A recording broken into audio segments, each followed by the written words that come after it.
Hello, আমি মধুমিতা। আজকে ছিল আমার অফিস ছুটি, তাই চলে গেলাম দাদার বাড়িতে।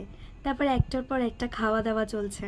তারপর পুচকুটা কেন বাজছে, ওকেও ওর মামি কেটে দিয়েছিল ফল, তো সেটাই সে এনজয় করে খাচ্ছিল। তো আমি একটু তার ভিডিও নিয়ে নিলাম সেই ফাঁকে। তারপর সবাই মিলে বসে চলছে আড্ডা। তখন মায়ের ছোটোবেলার বা ফার্স্ট টাইম ভোট দেওয়ার অভিজ্ঞতা শেয়ার করছিল আমাদের সাথে, সেটাই আমরা সবাই শুনছিলাম। আজকে যেহেতু ভোটের রেজাল্ট বেরিয়েছে তারপর সবাই রাতের খাবার আয়োজন করছিলাম। আজকে মেনুতে ছিল ডিম, তো বৌদি করে দিচ্ছিল ডিমের জন্য মশলা, বোন তার সাথে সাহায্য করে দিচ্ছিল। লাস্টে গিয়ে আমি একটুখানি খুন্তিটা নাড়লাম, তেমন কিছু আমি করিনি, বৌদি সমস্তটা করেছে। তারপর রান্না হয়ে যাওয়ার পর সবাই একসাথে বসে পড়লাম খেতে। খাওয়া দাওয়া করে নিয়ে দেন আমরা বাড়ির দিকে রওনা দিলাম। আজকের ভিডিওটা এইটুকু। যদি ভালো লাগে লাইক কমেন্ট শেয়ার করে দিও।